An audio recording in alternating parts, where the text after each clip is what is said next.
The one thing we have in common, though, Aaron, and this is the start, is our Kylie, and she is bloody amazing. I'm sitting here. It's 5 o'clock. I know you've just got back from work, and I hope it's all right with you. I've just poured the little Chardonnay or Cardonet.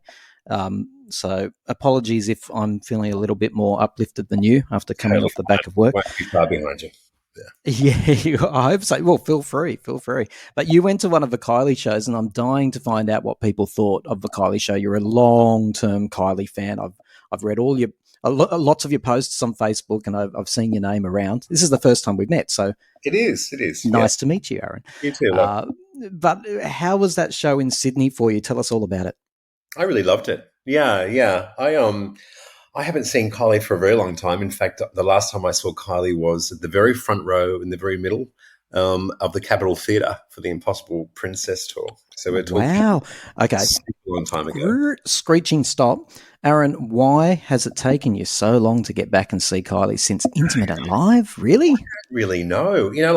I saw Rhythm of Love when I was a teenager, and good man. Look, Kylie was always, she was our princess. Especially if you're a 90s gay kid growing up in the countryside, we had, Madonna was God, and Kylie was second to me. And so Kylie means a lot to me. And even when the Impossible Princess era came, and I mean, it's incredible to think that I went and saw her at the Capitol Theatre. It's a testament to how incredible her career has been that she came back from that level of popularity when she tried to convince everybody she was cool. And it was a great show too, wasn't it? I was there. You and I must have been in the same vicinity many times, I'd say. Rhythm of Love, check. Capitol Theatre, check. I went down the indie Kylie thing. I was happy to go down it. And I guess then later on, I still loved Kylie, but I guess I sort of got into, I became a sort of more into underground club scenes. So I still had my little pop moments, but I just, for some reason, I never aligned with the Kylie tour again.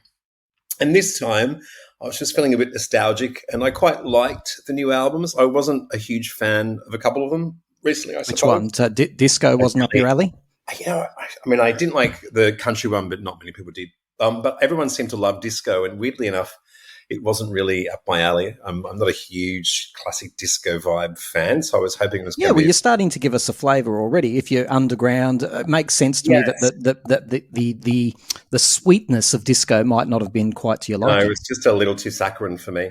And tension sort of... I feel that tension, if you look at the tensions... plural. I kind of liked it once the second one came out. I felt it was a little bit it's like Rebel Heart, like there's heaps of songs, and there's a good album in there and a not so good album in there. And I think I can personally put a few of this one and a few of that one together from the two tensions, and I've got an album I really enjoy. So I was with the new music. I really loved the song Tension. That was really... I'm making some assumptions here. Sorry to interrupt, Aaron, but now that I'm getting a flavour of what you like, I'm not surprised the Tension tour is up your alley, because it's got a bit of a darker vibe about it. In general, there are some flowery songs, but generally it's got a bit more of a rock. What was that? It also had a bit of a slight rave element to it too. Yes. Yeah. So when this came around, I thought, well, I do like some of the new music, and I thought in a way, look, this is no disrespect to her. I'm sure she's got a long way to go and more amazing things in front of her. But I thought, well, she's at that age. She's still in her peak right now. She's put out. Sorry, when someone starts anymore. Someone starts that sentence with "at this age." ... Oh golly, we're starting to hear that about Kylie. Well, we are, but I guess, to be really she did all right for an old boiler. Well, she's not doing. It's not even that I don't think she's doing all right for an old. I think she's actually not old yet. Like, that's the thing. Like, she's not young, but she's not old. Like, she's still kicking it. She's golden.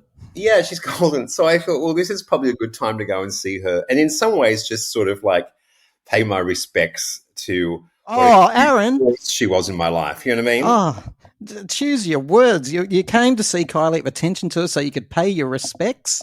Well, not to pay my respect, but no, in a nice way, to acknowledge that Kylie Minogue was, a huge. Sometimes I liked her more than other times, but overall, Kylie was, a big deal in my life. And I'm like, you know what? I'm going to go and do it, and I'm going to get the dear tickets, and I'm going to go and do it properly. And if I don't ever see her again live, at least this is it. So I, in some ways, put a little bit of pressure on the on the experience for me. Yeah, you put a lot of tension into it. Now, listen. So you've brought us right to the edge of the diving board. We all want to hear what you thought of the show. But are you willing to play a game with me first before you give us your verdict? Absolutely. All right, here we go. Oh, Aaron, this game is called Acceptable or Not Acceptable. Just get this music under control in the studio. Unacceptable music. Okay, acceptable or unacceptable. Aaron, here we go. Are shorts acceptable at a Kylie concert? Wearing shorts to a Kylie concert? Acceptable, yeah, I did. Yeah. You did? I did, yeah. You weren't paying your respects then, were you? I was. I mean, if anything, if they were going to be paying my respects to the history of Kylie, they would have been little denim cut-offs or something, but they weren't. They were respectable. They wear respectable shorts. It was respectable hot. Shorts. I'm hearing this a lot, that there are acceptable shorts and non-acceptable shorts. I don't know what the difference is. What is it? Kmart and Cotton On or what? Oh, no. I think mine were like G-Star Raw. Yeah. G-Star Raw. I've never even heard of it. Gee, I'm a fashionista. Okay, acceptable or unacceptable? $8 for a bottle of water at the Kylie concert. Yeah, unacceptable. Yeah. Did you go? They're pretty ridiculous. Yeah. I was one person at the show, so I only had two hands, but I was carrying a beer in one, water in the other. It cost me about $182. It was a really bad start to the show for me. Yeah. Acceptable or unacceptable? No songs from Let's Get To It, Impossible Princess, X, Golden, or Kiss Me Once. For me, I mean, look, it's all subjective. So for me personally, it was all fine, except I have a couple of really big moments on X. X was a moment for me. And I was, I was a little bit disappointed. My favorite Kylie song is The One.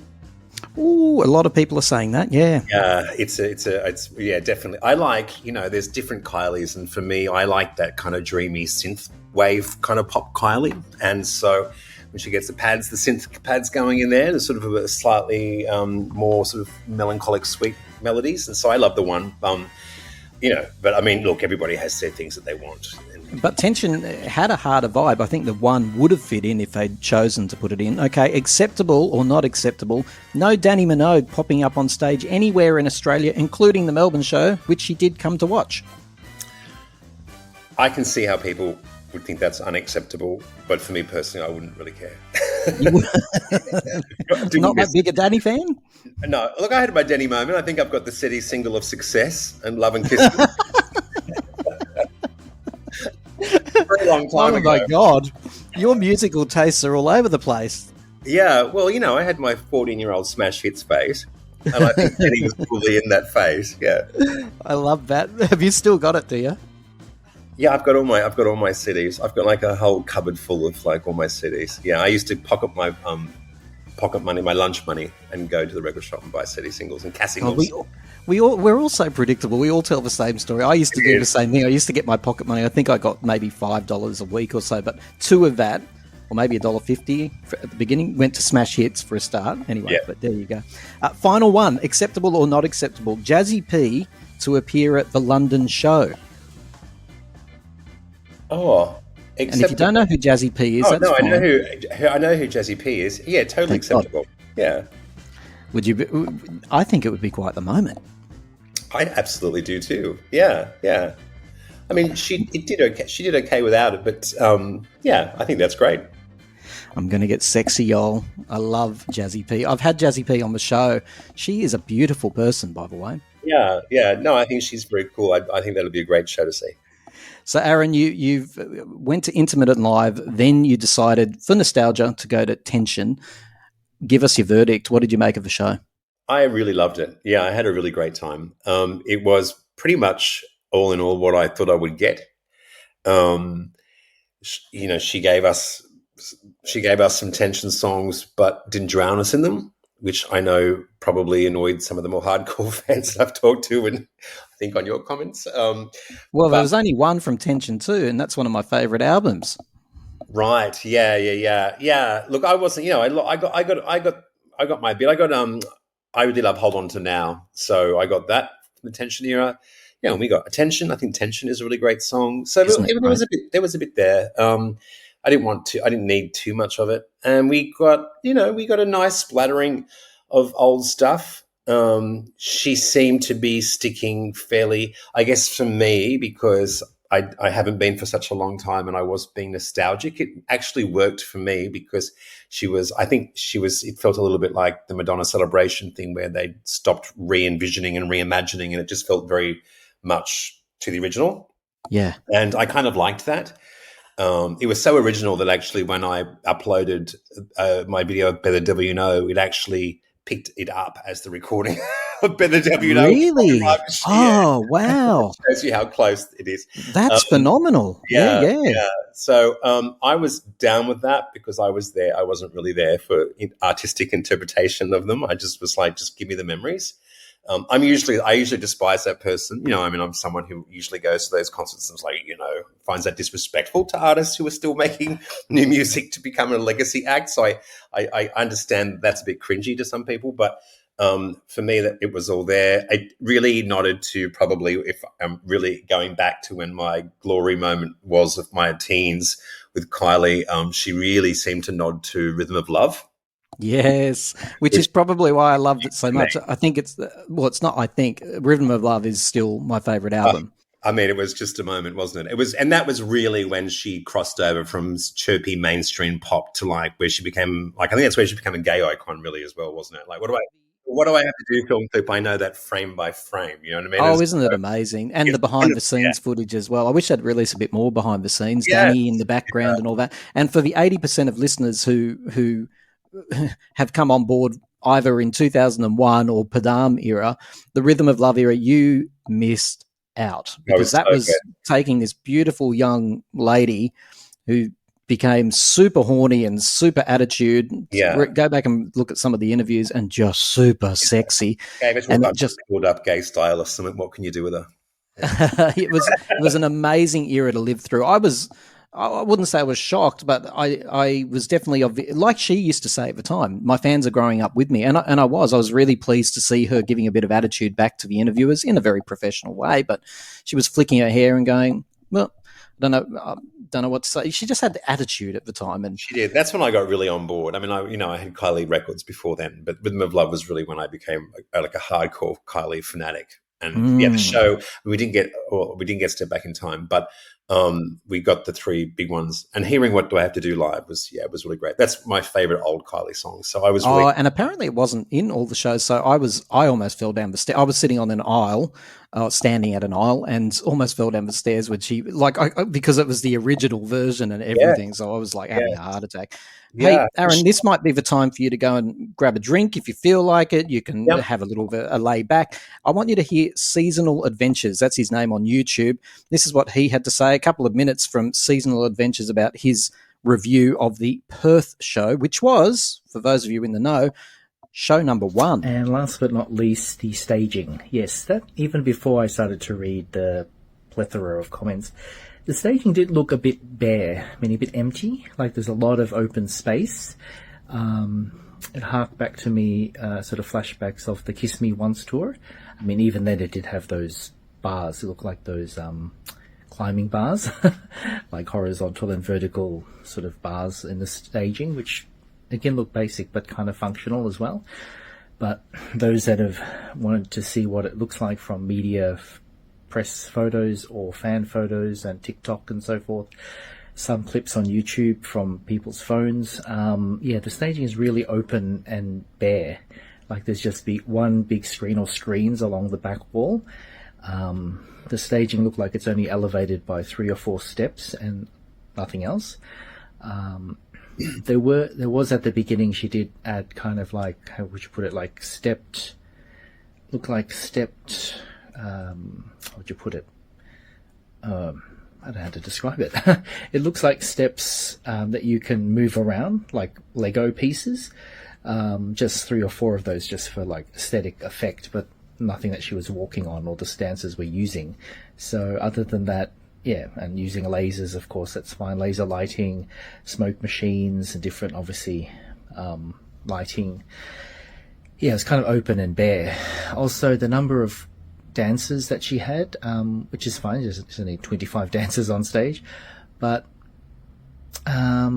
yeah, some of their costumes I think were a bit dour, meaning they were black or grey. And, I mean, it doesn't have to always be rainbow colours or primary colours. But, yeah, in a concert you want it to be very visual, and Kylie's known for that. So having the dancers kind of almost camouflaged, yeah, kind of detracted from the overall look, I thought, a little bit. Yeah, the set did look a little bit bare. So, Aaron, that was Seasonal Adventures from YouTube. He went to the first show in Perth, and his review goes for 11 minutes. He generally talks quite positively, but there you go. There are two things that, if there is criticism or quibble about the show, it's staging and it's costume. They're two things that I hear time and time again. Did you have any quibbles with the show? Look, I mean, in terms of the staging, it's very Madam X goes to the arena, let's face it. But God, you have a way with words, my friend. I like you.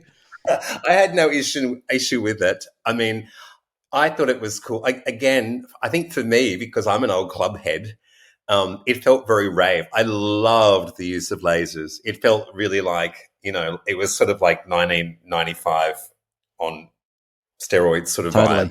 I quite liked that. And there's that whole very dancey section. I think the middle bit gets quite clubby, and I that's my favourite bit, and it really worked with it. So we're talking there, Edge of Saturday Night, which went off, yes, Time Bomb, and there's another one, probably the Chemical Brothers Slow, I'd say. Slow, like that. I think that is when it actually felt a little bit like, not flat, but it did a little bit, because that was just such a peak for me, and it really brought that vibe into it perfectly. So I had no problem with it. I had really good seats, though. I mean, I can kind of feel like, for me personally, I don't go to an arena and sit up the back. Like, I'm not going to go at all, because I just don't see the point. I did it with Lana Del Rey because I could only get seats at the back, and I love Lana.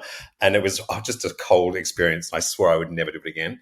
And I can understand why, if you are at the back, you're leaning on the spectacle a little bit more, and it doesn't have that. You know what I mean? And so I get that. But then also, I don't know, I mean, that kind of, what are you doing there? I mean, I'm not someone who goes and requires spectacle. And I actually think the thing that really... Are you one of these ones who sit up the front and you turn around just for a moment in between songs and look at all the people and go, you trash?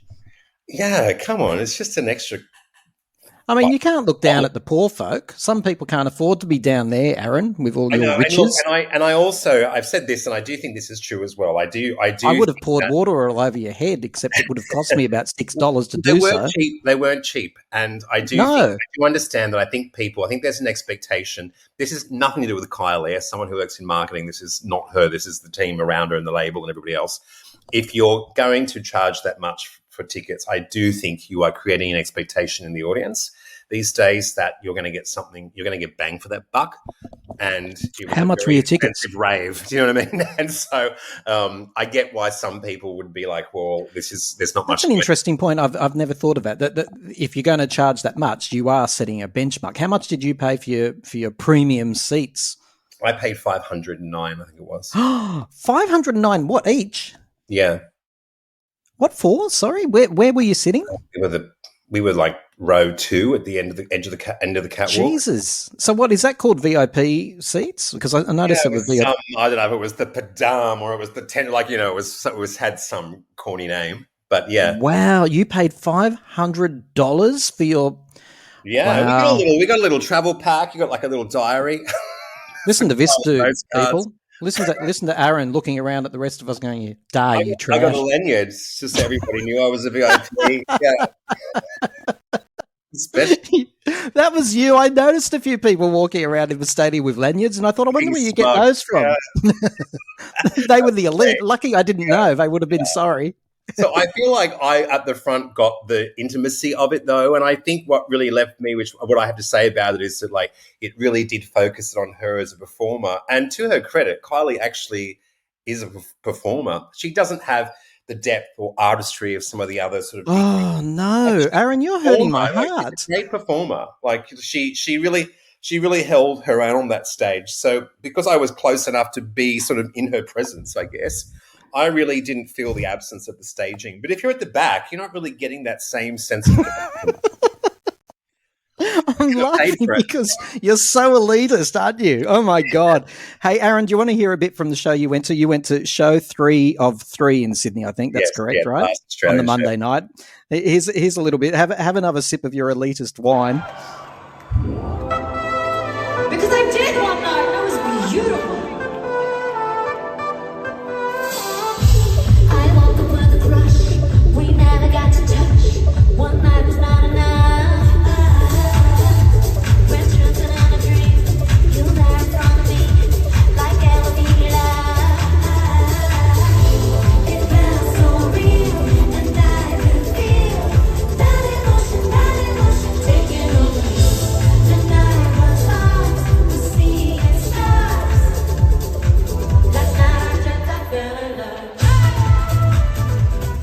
Like that song, you do love that song, I quite like it. Yeah, I mean, it's a little bit like that other one on the Tension too. There's that other sort of slightly Latin vibing sounding track, but that's what she's doing. But it works, yeah, and it fits right in with what you've described as what you like about Kylie's music. So tell me this: like now that I've realised I'm talking to someone who was in the King's Court or the Queen's Court down there. What was the atmosphere like amongst the people around you? Were people really engrossed in this show? Oh yeah. It was definitely, there was definitely a vibe where we were. I was wondering that because, our show was the last to go on sale. I had actually bought tickets to the previous 2 shows and sold them because I was determined to get the seats I wanted. And so sorry, how does that work? You did a bit of a potluck and realized that the tickets weren't I had like the pre-sale access. So on the Saturday night one, I got the second row, but when I looked at it, because when you had the pre-access, you couldn't choose the seats. It just sort of gave you what it thought was the next best available, which kind of sucked. And it didn't even have a map at that stage. So we kind of got – and then the map came out. I realized I was the second row, but we've all been to shows where that doesn't really work if there's a catwalk, right? So I was like, no, you don't want to be there. You want to be at the end of the catwalk. So I kept trying, and they put the Sunday show on, and I tried again. It was a bit better, but not still. And then I got the Monday show, and I got literally the second row at the end of the catwalk. The irony is she didn't spend much time on the catwalk, but she was still in front of me. I was a bit shocked by how little time she spent on the catwalk. And Madonna does half a show on the catwalk, but Kylie just every now and then walked up and did a little shake and walked back. So, but still, at least she was always in front of me. So I was, it was. I was wondering, being the last show, sometimes at the last show, they're the people that are, they're not as diehard as they are in the first couple of shows, but people were still going crazy, and definitely the vibe in the crowd after it was unmistakably people were impressed. So look, on behalf of all the listeners, and please don't take offence, but I am going to say this, oh, how the other half live. Look, listen to all these first world problems, would you? Oh my God. Yeah, the problem is we're the last ones to get out of the stadium to get on the train. Oh, it's so hard. We just stand there on the floor waiting for everybody else to leave. I'm so sorry, but the Great Unwashed doesn't move fast enough for you, Aaron. Jeez. Wow. How does this show compare to a Madonna? Because I'm assuming you went to see Rebel Heart in the same arena. I did. Yeah, I did. Yeah. I don't know how I picked that about you, Aaron. I don't know how I picked that. But go on. How would you compare them and be brutal? I actually felt in some ways there were some similarities there. Look, I mean, obviously Rebel Heart was just at a very different level of intricacy. And I think one of the things about Madonna versus Kylie, I don't have a problem with this. I don't say this slighting Kylie, but, Madonna has always been somebody who is pop, but it also is very much an artist. And you expect a certain level of depth from her. You expect her to be pushing things forward in a way. It doesn't always work, of course, but you expect that from her. I've never really expected that of Kylie. Kylie is what Kylie is, and she has great teams around her, and she's a great performer. And a lot of what she does tends to be lean. You can see where it's come from, let's say. And that's okay. It's, it's all still enjoyable. And I felt that a little bit about the show. Like you could sort of see what they were doing. I also saw the Doja Cat Scarlet Tour. I thought was a bit of influence on this as well. But yeah, Doja Cat's what Scarlet Tour? Scarlet Tour was a very really big screen. Yes, it was very, very much like this. I love Doja Cat. She's fabulous. So yeah, look, I don't think in the way you can compare them because Rebel Heart was what did have that spectacle element. very much like it knew it was a big show in a big arena, and it was trying to use every space, and it was just a very intricate show. And also Madonna does shows where there's a lot of storytelling, or at least the concepts are quite strong. Kylie, this tension was really about the design aesthetic. It was a simple design aesthetic. So a lot of the set sections were really much about a look or a feel, but they weren't really very conceptual. They weren't really telling any stories. There's a listener from New Zealand, and he told me, and I've never heard it before, and I've never heard it since. So maybe it's not true. No offense to my lovely New Zealand listeners, that apparently there was a certain direction, but then there was some sort of budget scandal behind the scenes, and at the last minute they had to pivot to these people who did Aphrodite, and they did the staging. So maybe that explains a bit. I mean, it's also going over. I mean, she's also. I think we've also got to understand as well. Like in Australia, Kylie is this huge figure, and you're used to these massive size acts having these massive shows. But she's going overseas. The same show has to go and be viable everywhere. Has to travel. Yeah, and and she's going to countries where she's not that huge, and they're not going to be able to charge the same ticket prices, and it has to be the same show they're putting on. So, hey, Aaron, have you ever had to unbox like a Bravia TV, like a big screen Bravia TV at your home? It's hard, isn't it? It is. It's hard. Can you imagine packing those screens? I can't even think about it. Do you know? I was listening to you, and I'm just slowly digesting what you've said and how you've said it. When Kylie, around Rhythm of Love and Let's Get to It, when she started to transition from the sweet girl into the Vixie, the vamp, my sister, who hates Kylie, ironically still went and saw her at Gay Pride in Sydney, but that's another story.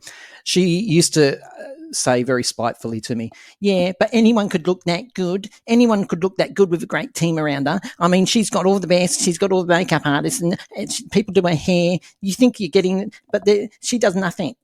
And I just heard from you earlier, and it must have triggered a very nasty memory in me, as you can probably tell by the impersonation I just did, because you said she's got this great team around her. What do you mean by that? Are you saying that she doesn't really, and you're also implying she doesn't have artistry?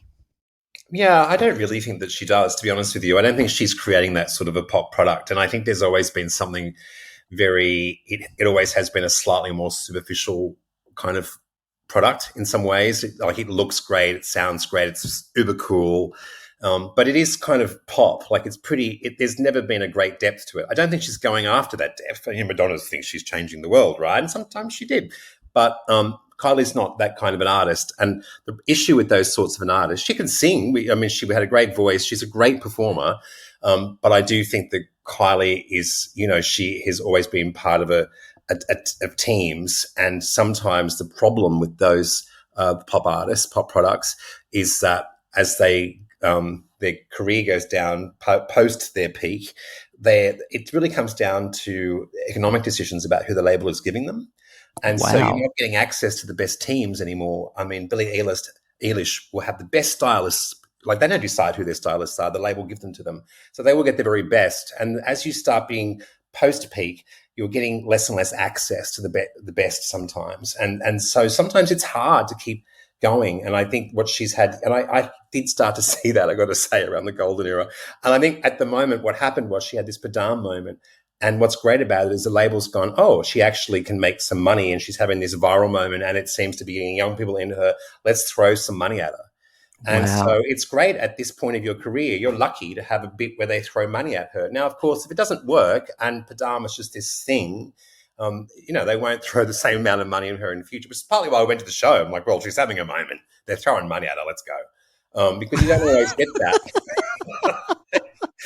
I can't believe this. Good, right?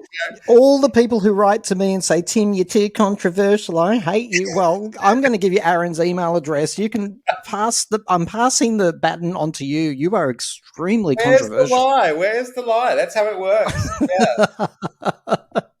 Oh, no, I've really enjoyed this. It's a completely different perspective. You're not the typical Kylie fan. You're definitely the truthful Kylie fan, which is awesome. But yeah, look, I'm only glad, Aaron, that you enjoyed the show. I love it. Yeah, I love it. Like I don't say any of those things in a nasty way. I've worked around the industry. Well, let's just recap. Sorry to interrupt. I work behind the curtain, right? So I get how it all works, and I think people forget that when they're looking at it, we still attribute way too much to that person. We forget how many people are involved.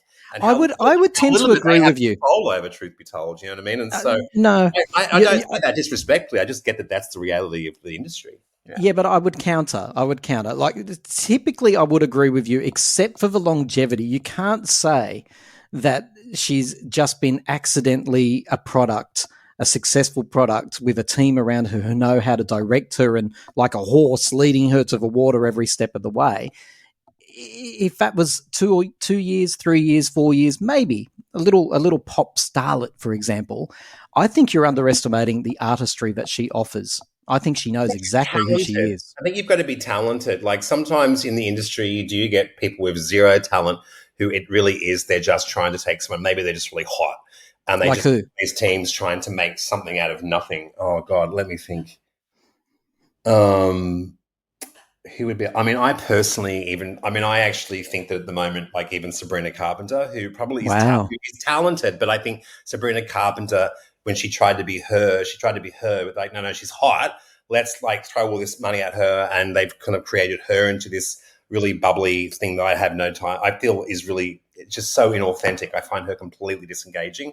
Kylie has always managed to have enough of herself in it. I think that's why it works. Like at the heart of it, there is a Kylie that runs through it all cohesively as a performer, but it's still a highly stylized product. And, she's getting the music and she has not, I don't think she's an artist like Madonna, but even Madonna has, she's been very vocal. I mean, Madonna has been very vocal about what I've just been saying about how she has been struggling to get the label to fund the way she wants to write albums, for example. She's like, I'm an artist, I want to do this. And I just put out your bloody greatest hits tour, darling, right? That's what they'll fund. That's why she caved in the end, because they're like, we're not giving any more money for that stuff. We're giving you money for this. And so you are relying on what they're funding from you. And so, that is just the reality of it all. But she's still talented, and there is a Kylie through it all. But she's had a lot of great teams. She has something about her, especially in Australia and the UK, that everybody likes. There's a real sort of sweetness to her. Like she's not. I mean, it's interesting. Like I was glad she didn't talk too much. Like I think she's nice, but I don't think she's especially engaging. I have to say. Like I'm like after 10 seconds of her niceness, I'm like, okay, cool, just keep going, and but she's warm and she's bubbly and she's nice and she's got that. She has. Do you think she's intelligent, Aaron? Pardon? Because look, if you don't mind me saying, you're clearly a highly intelligent guy, right? And I'm loving that about you. Do you think Kylie's intelligent? I think she has. I think she's a nice person who has been around long enough to definitely have some smarts about her. She understands how the industry works. I don't think she has ever been that sort of master manipulator or like I don't think she's. Stop choosing your words. Stop choosing your words. All right, but let me ask you.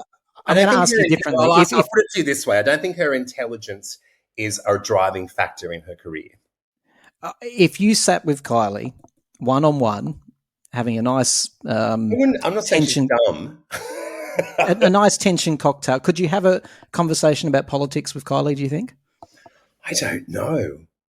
I don't really feel that. I don't get that vibe from her, I have to say. Yeah. But, I'd probably have a nice conversation with her and I'd probably walk away and go, oh, she's really lovely. You're so patronising.